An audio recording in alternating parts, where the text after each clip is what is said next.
Peace and love be with all of you, and welcome to ISB Podcast.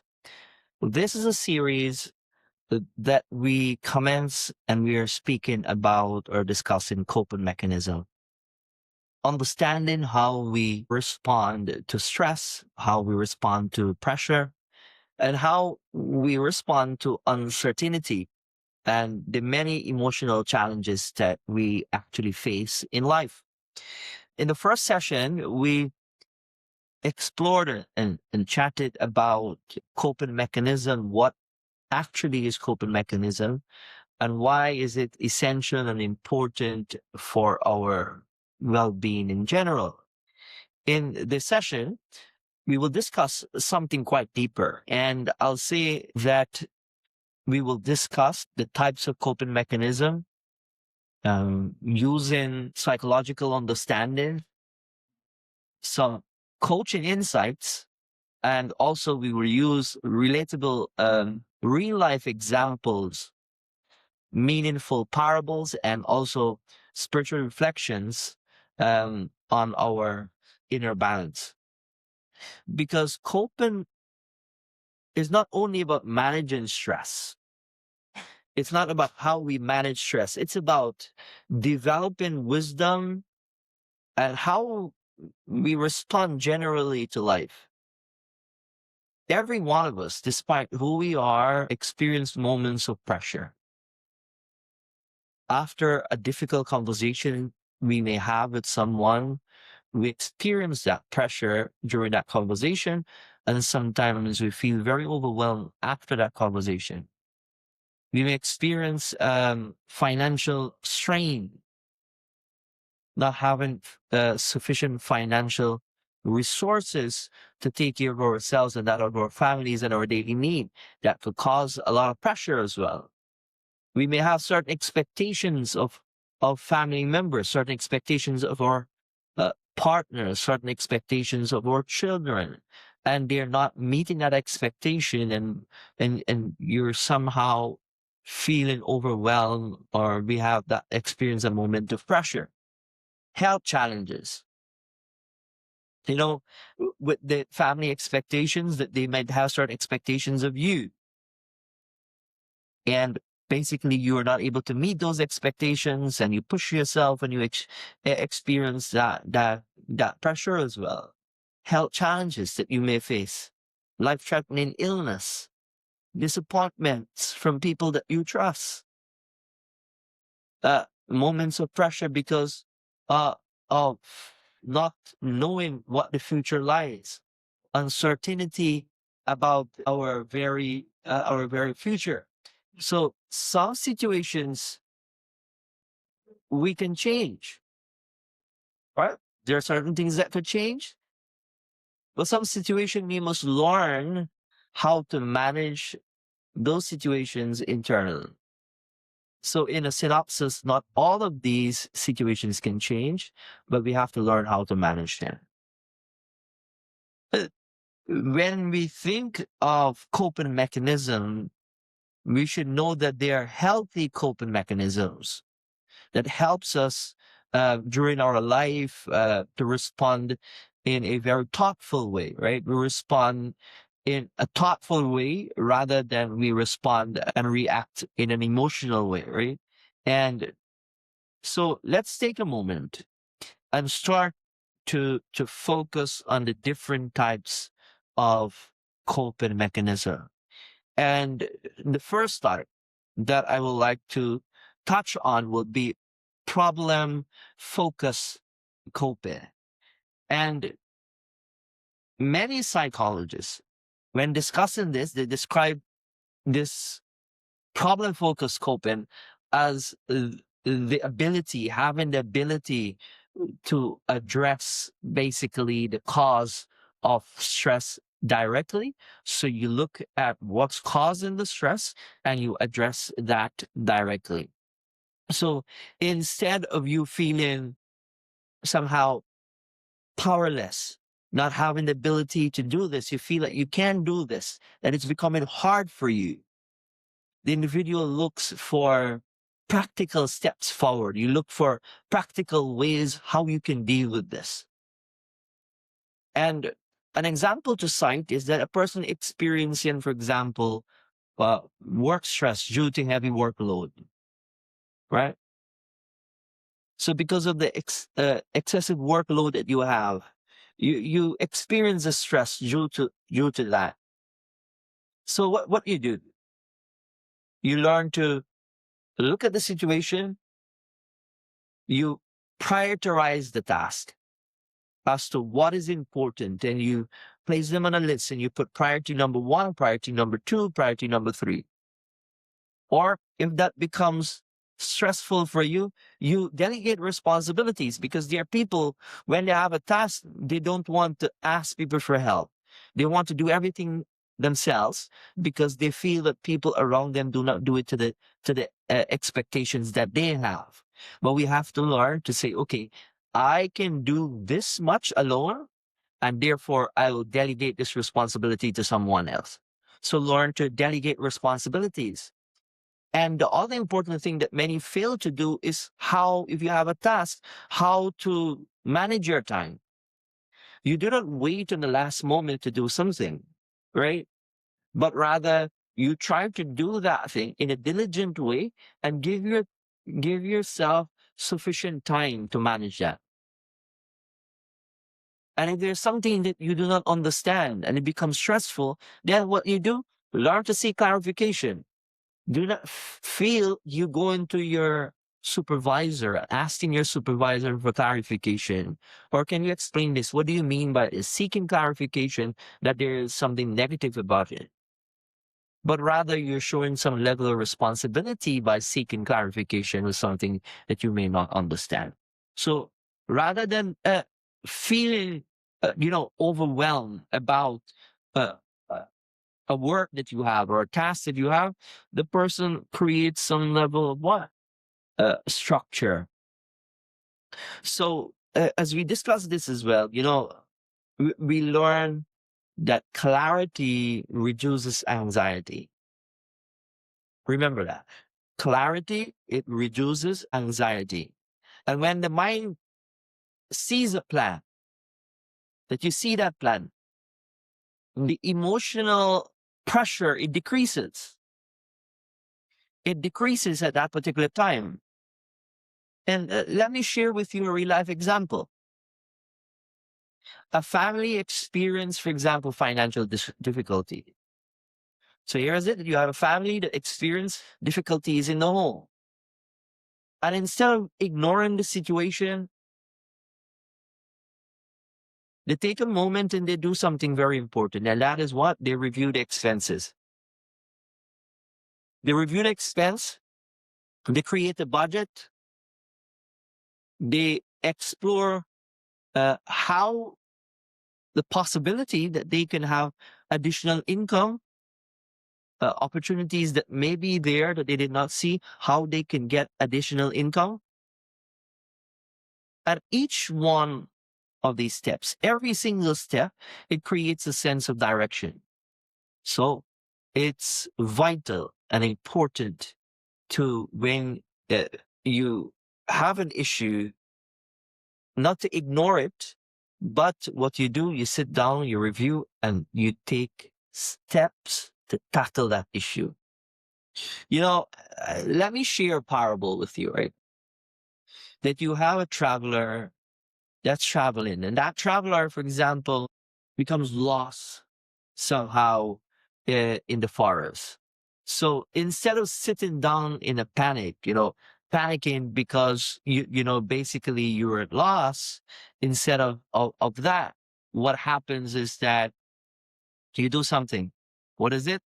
The, the traveler looks for signs, observe the direction of the sunlight, and he slowly find the path. He did not sit down and he panics, but rather he took steps. He looks around, he observes, he looks at the sunlight, and gradually he tried to find a solution to the problem. So movement actually creates possibility. So remember that.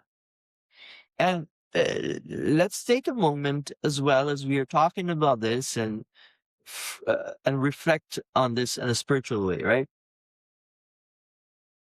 Taking responsibility, you know, there's something beautiful that happens. What happens that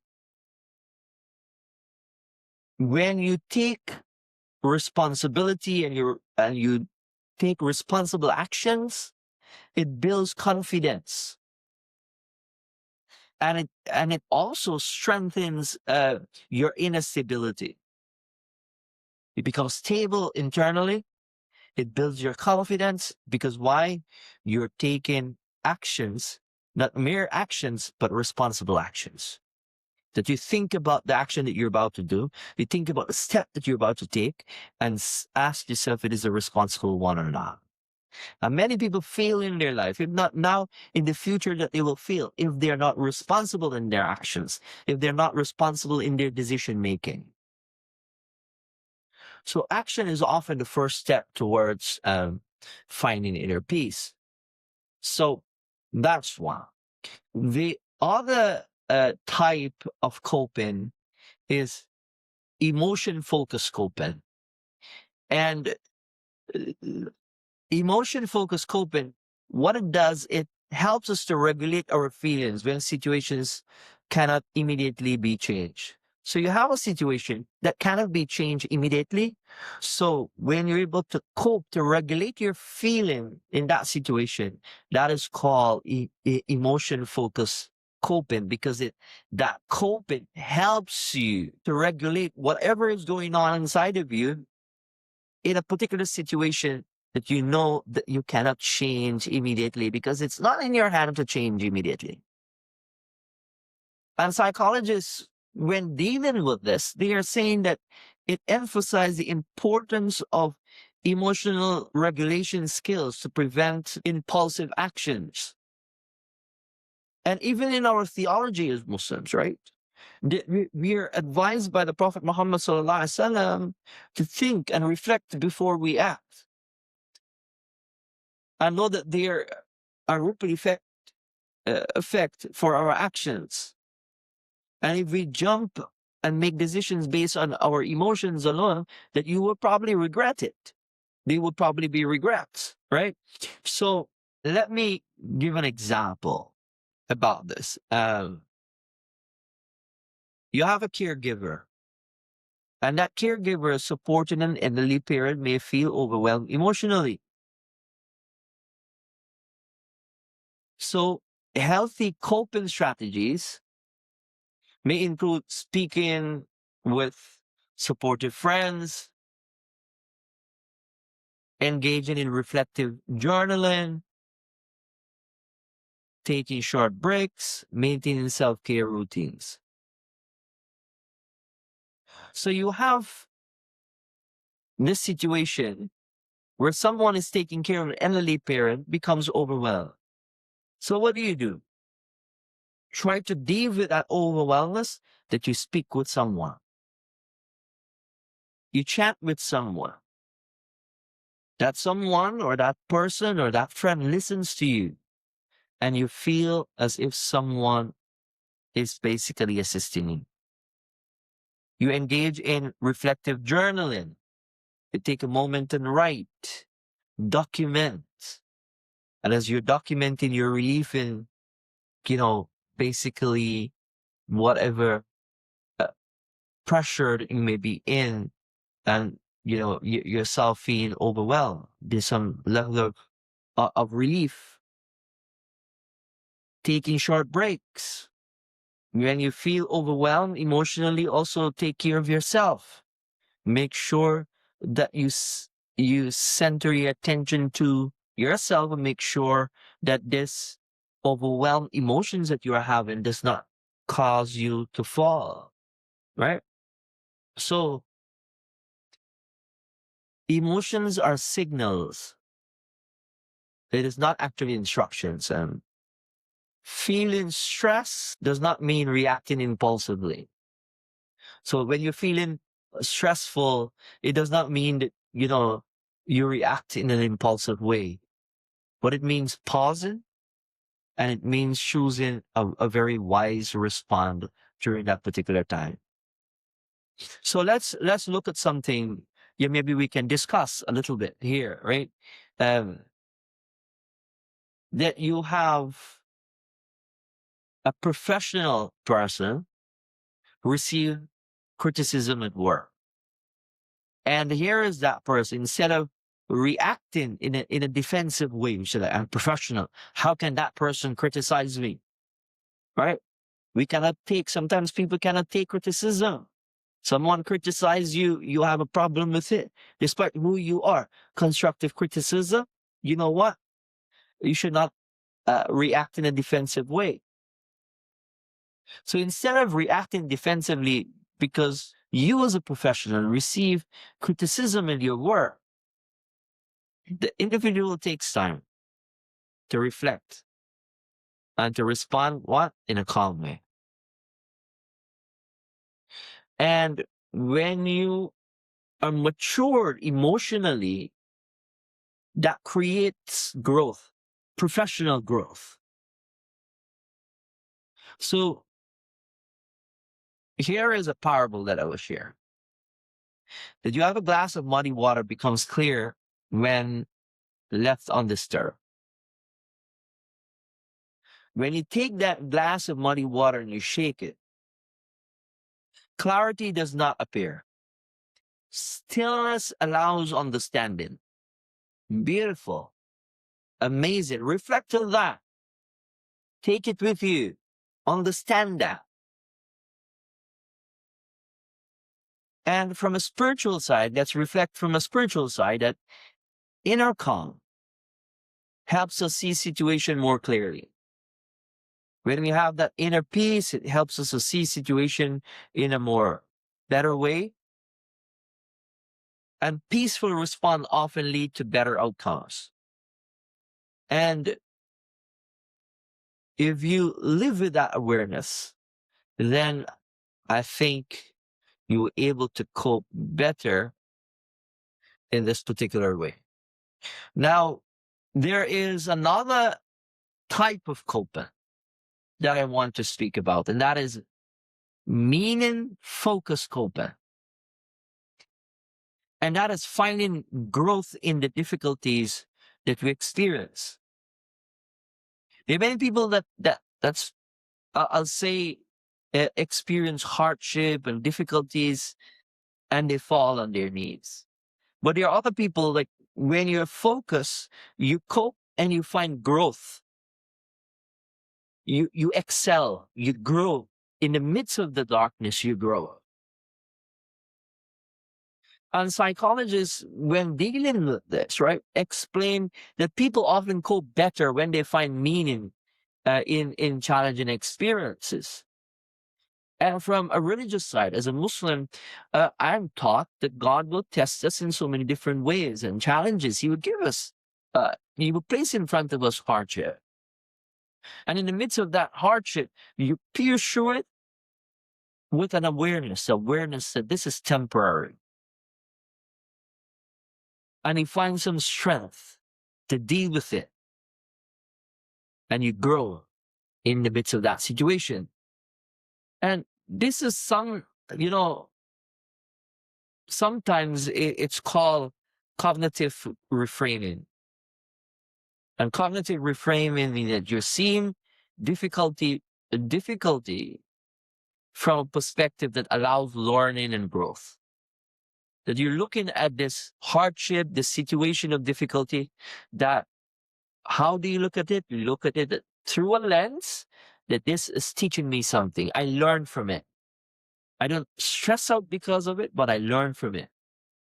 And I grow from that learning.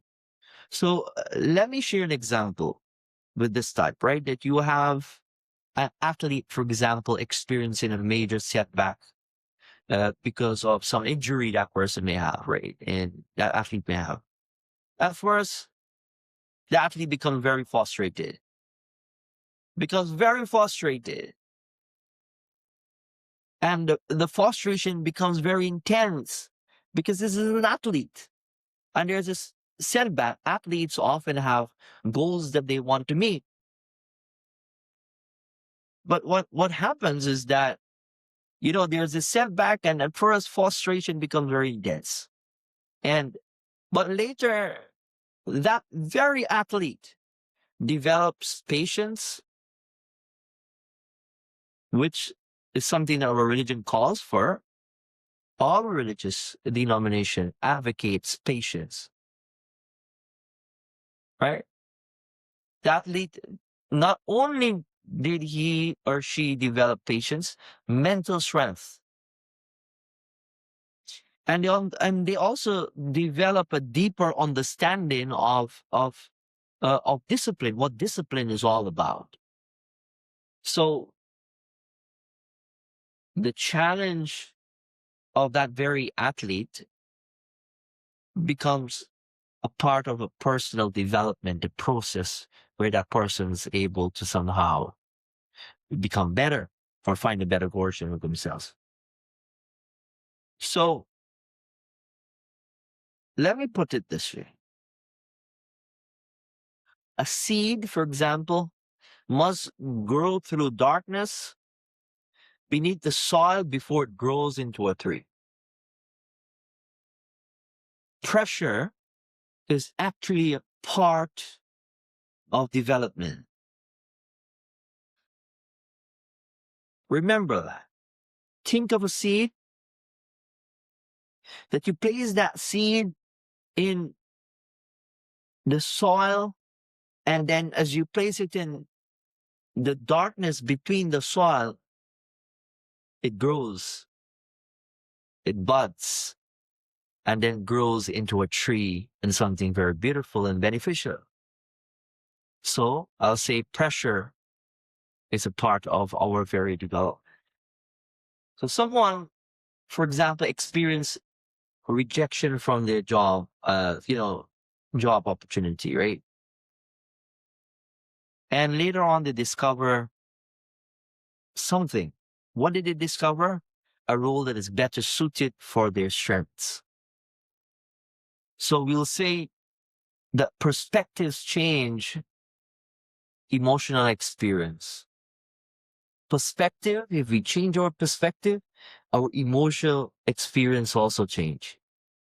So let's take a moment and ponder that sometimes life redirects us towards path we could not initially see. But what we do, we trust the process. Trust in the process, often what it does, it reduces internal resistance. So be mindful of that. Be cognizant of that. And then you have social coping. And social coping is a type of coping. And I'll say human beings in general, right, are natural social beings. So we were taught that psychologists, they emphasize the importance of supporting relationships for emotional well-being. And also our faith as Muslims. The Prophet Muhammad sallallahu alaihi wasallam informs us that, that our friendship should not be built on material things, but our friendship should be built on mutual love and care from one another. So when we have a support system around us, right, what happens is it helps because there is no strings that is attached.